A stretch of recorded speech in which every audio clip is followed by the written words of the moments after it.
ايه هو معنى الصمد في آية الله الصمد؟ معلومة كل يوم. يلا بينا.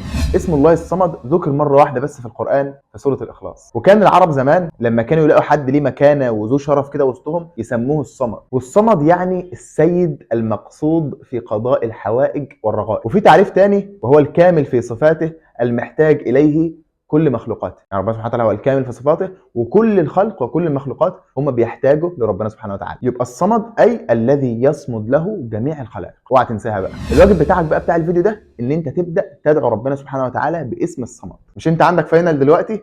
ركعتين قيام بقى وادعي ربنا الصمد سبحانه وتعالى ان هو يوفقك في امتحاناتك وان شاء الله هتطلع من الاوائل. ادعي براحتك بقى. عايز ربنا يغفر لك، ادعي ربنا الصمد، قول له يا صمد اغفر لي، يا صمد اعني على مذاكرتي، يا صمد نكمل ان شاء الله مليون على اليوتيوب.